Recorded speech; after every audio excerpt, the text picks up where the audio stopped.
Hello and welcome everyone into your favourite African wildlife narrators, Robin and Natalie. Hello. So where are we going first, Natalie? Well, we're going to Africa.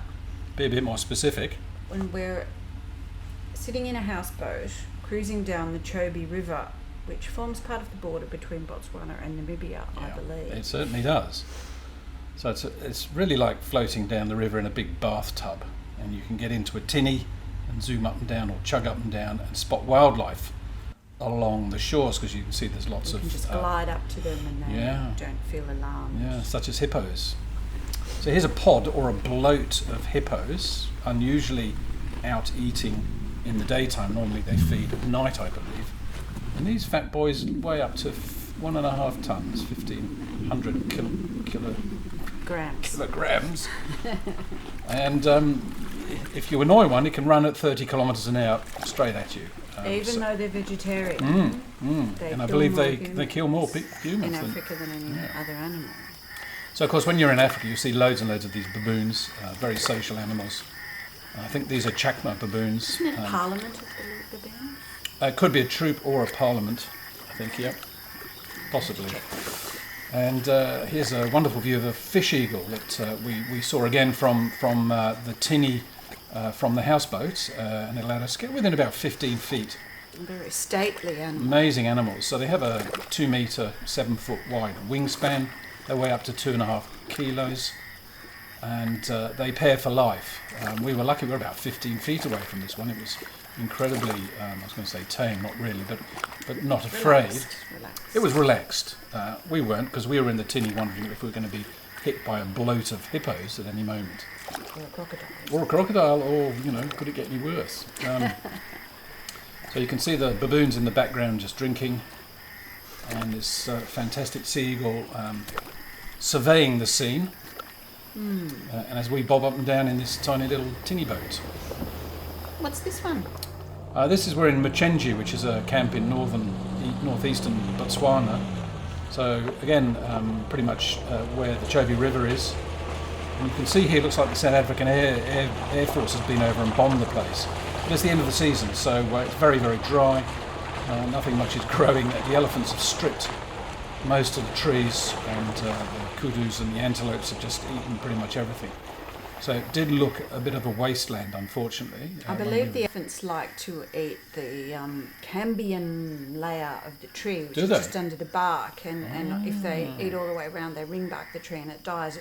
They're very wasteful. They're very wasteful, yeah. They have their good points, but they're a bit too big to argue, aren't they? You don't want to argue with them. You don't want to argue with them, point out their deficits. Yeah. So here's one of the many species of giraffe you can get. I think there are 5 or 6 varieties in Africa, and this one is I think is a southern giraffe.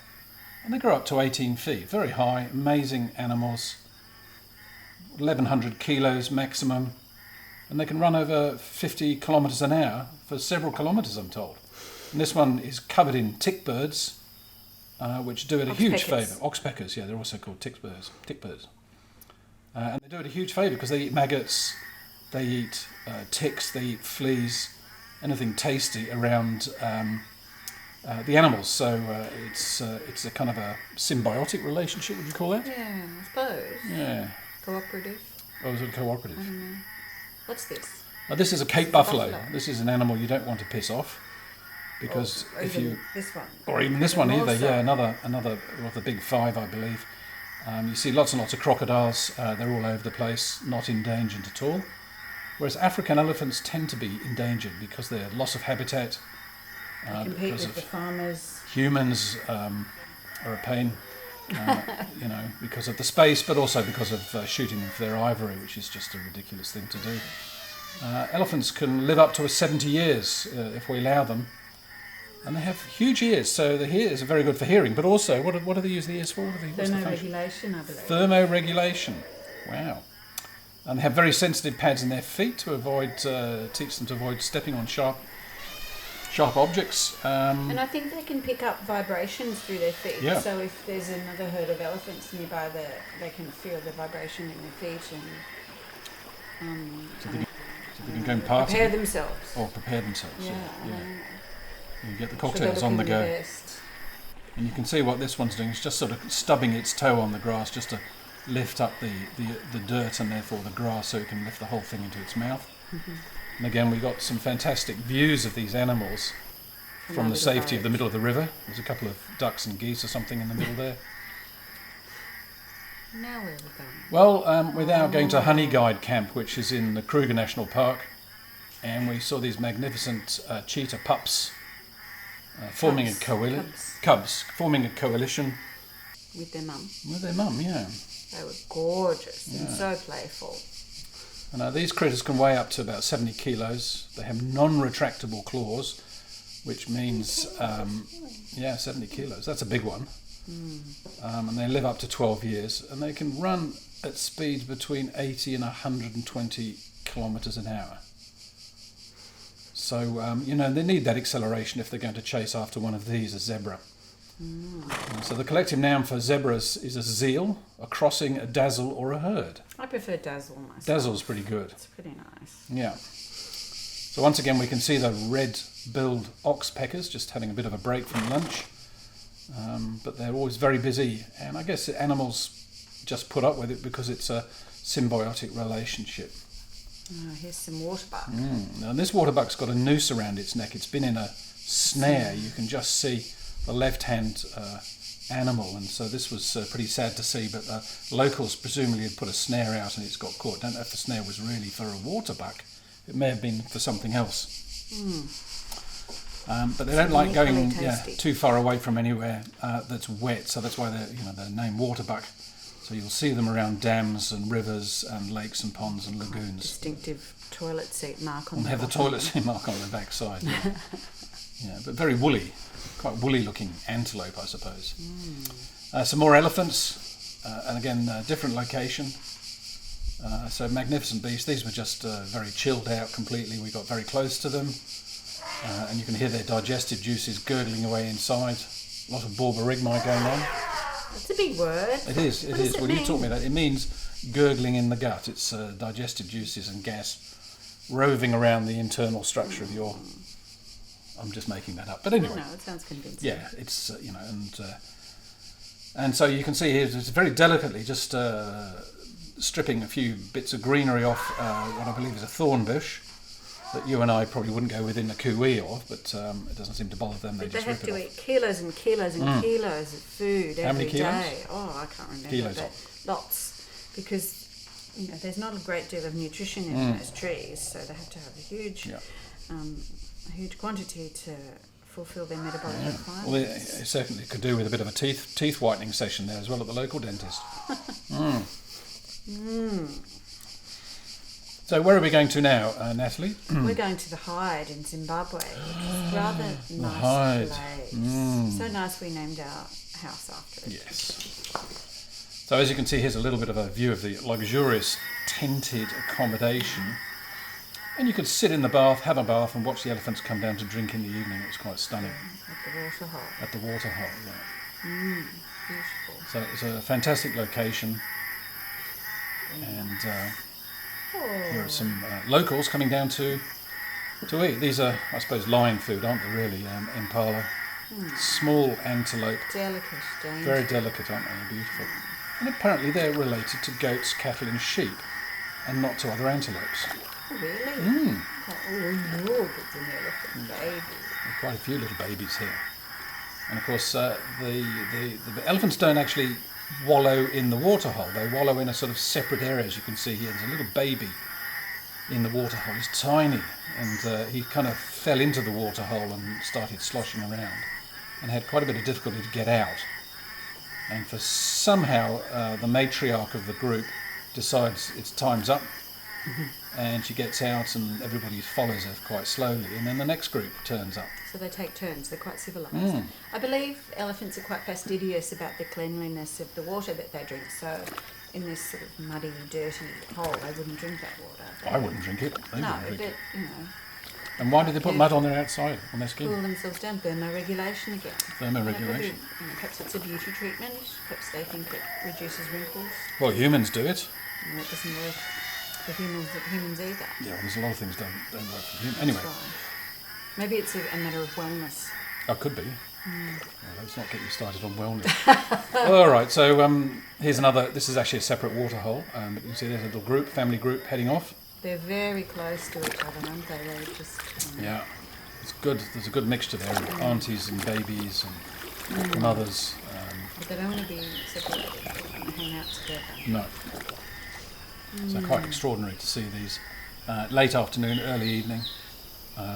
Fantastic light. You can see the odd tea cosy in the background, the little Guinea fowl. Guinea fowl, like a tea cosy. And here again, some more animals coming down to drink. Buffaloes. These are Cape buffalo, very dangerous animals. Now you can see, just heading toward the right-hand side, there's one with a very, very heavy horn at their forehead. That's a male, and they have this sort of bossing. The females they don't have quite so much. So that's a male. Oh no, I don't think so. The lumpy bit, okay. No, the really lumpy one's gone off to this. This might be a male. Oh, I see. But apparently that's because the males kind of smack their heads together when they're fighting over the females. Ah. Well, where are we now? Huh. Looks like Victoria Falls. It does, doesn't it? In slow motion. It's very wet. What did they call it? The smoke that thunders. The smoke that thunders. So this is taken from the Zimbabwean side. Yes. And is quite spectacular. But you get very, very wet watching it all sloshing over. But quite spectacular. And of course, if you go there in the dry season, only about a fifth or a quarter of the water that you see now is going over the falls, so it's a little bit underwhelming. So now we're in Namibia, northern Namibia, at a reserve called Okonjima, and we spent half a day walking around looking for wildlife, and we saw a dead warthog, and it wasn't until we got back to our lovely room and we sat down that all these birds appeared. Well, how did we attract them? Well, the management leave birdseed, a little packet of birdseed in the room so you could throw it out the window. And I put the camera on the ground, set it running, and within seconds, an apparently deserted piece of bush became alive with tea cozies, guinea fowl. The official name. We call them tea cozies because they look a bit like tea cozies. But they make a lot of noise, but more than tea cozies do. Yes. Oh, and that's a hornbill, red-billed hornbill. And a big red-billed hornbill, yep, or His two of them, yep. Yeah. Yep, coming down, and lots of little birds. Here's a francolin, I think, just appeared on the left-hand side. Maybe a francolin, or maybe another type of guinea fowl. Oh dear, we're supposed to be experts. We're supposed to know about this sort of stuff. Yeah, we should get our book. Okay, well, moving on. Here are a couple more guinea fowl, looking fairly content, preening, and full of organic birdseed. So Okonjima's just a fantastic location where they mostly rescue cheetahs from farmland and keep them in pens, but the pens are hectares and hectares, aren't they? Well, I think it's the whole place is fenced, and then there's another fence where the accommodation is, so that they can't come and eat you. Not that cheetahs would come and eat you. No. But if they're left out roaming the farmlands, the farmers are likely to shoot them, and that's not a good thing. No. Because they eat the stock. Yeah. So you can see they've got radio collars, and the excitement there is you can go out in a truck in this 7,000 square kilometre reserve, I think it is, and you kind of get within a few hundred metres of the signal and then get out of the truck and track them on foot, which is exciting and scary at the same time. But they wouldn't do that if it was a leopard you were tracking, because they can eat you. No. Cheetahs can't really hurt you, and these ones are having a bit of a loving.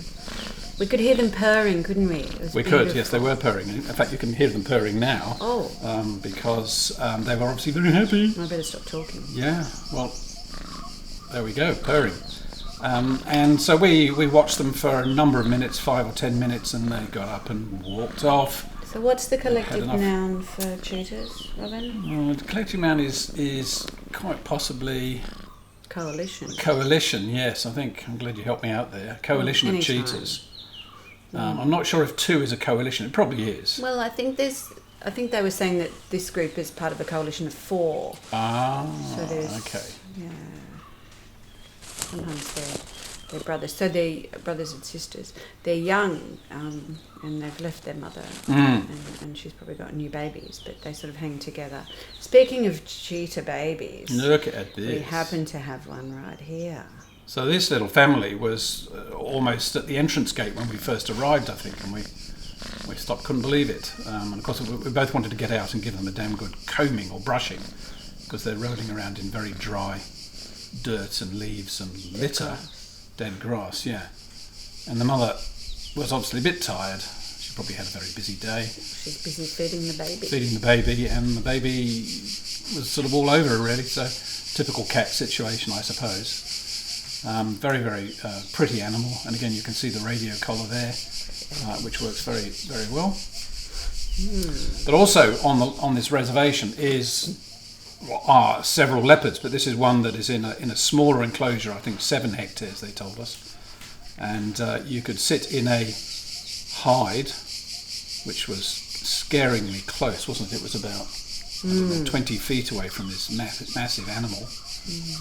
And the collective noun for leopards is? A leap. A leap. I think that's because they often, when they've killed something, they leap up into a tree and store it there so that the lions can't get it. But this one, I think it was born or raised in captivity, this particular leopard, so it wouldn't know how to kill anything by itself. Well, we weren't going to put it to the test. No, but I think they feed this one. The other animals on this reserve have to fend for themselves. Yeah. But this one, and they made very short work of the bit of donkey they gave it. Yes, very beautiful. Very beautiful. So you can see it's a bit different to the cheetah because most of its spots are not coin-shaped spots; they're rosettes in the central area where it's lighter. Anyway. And then after dinner one night, that was exciting. Somebody came around and said, "Do you want to go to the night hide?" And we said, "Night hide, absolutely." So there we were in a hide.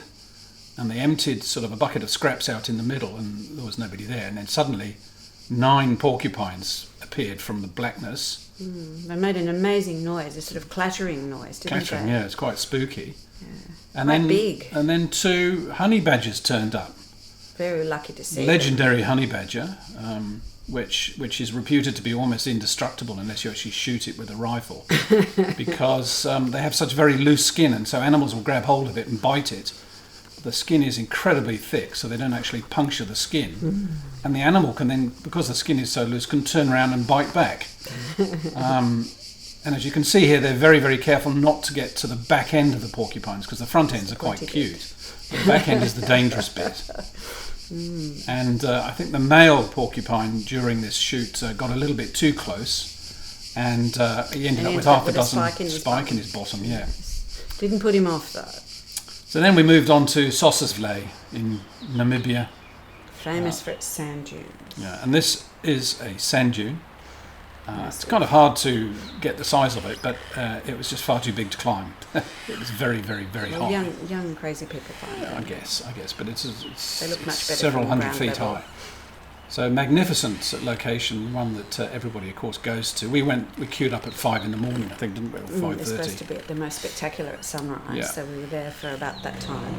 And actually, the best views are when you drive into Sossusvlei, as you do in a vehicle like this is a 4-wheel drive, because you can see the sand dunes. You get a fantastic view. If you climb up on the sand dune, yes, you can see sand dunes in the distance, but I don't think it's as like the Eiffel Tower. A bit like the Eiffel Towers, but it's really exactly like one is made of sand, the other one is made of but it's better steel. Looking up at it.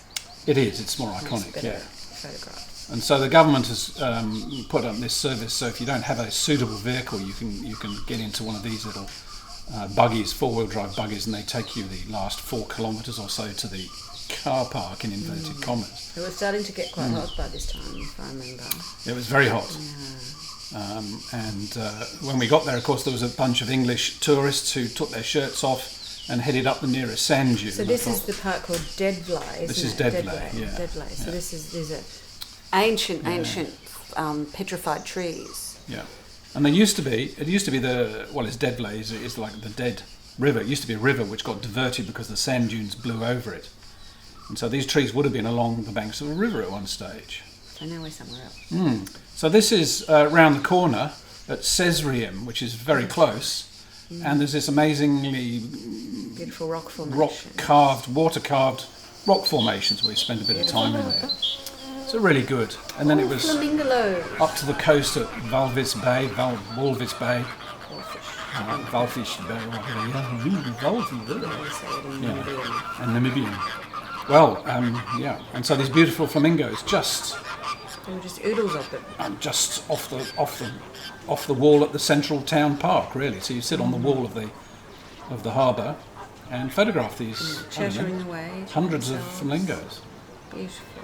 One or two of them, of course. So I think there are. What are they? Different. There are types lesser and greater. I think most greater. of these are lesser. I think, if I remember correctly. But there were one or two greater. I think they were paler in colour. A little bit paler. And bigger. And you can see, as people with dogs, I think it was, walk along the seafront, which is just hidden off to the left. They, like they're doing just now, they walk away just to keep a certain different distance away from any perceived danger. But because we were sitting there and didn't basically move, they stayed fairly close, which was fantastic. And made friends with us.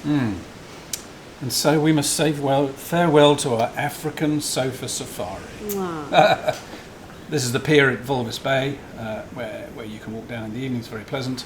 There was a restaurant near there. Wasn't there? A very good seafood restaurant. So a little bit like the Doyle's at Watson's Bay, really, almost exactly the same sort of menu: fish and squid and calamari and what have you. But very pleasant trip, very highly recommended to visit. Very of course, interesting country. And Namibia, I think, a massive country with only 4 million people in it. So it's a little bit like driving around through the outback in Australia, really. You know, you sort of sit up and take notice when you see a car. But no emus. No emus, but oryx. I love oryx. Quite a few oryx, yeah.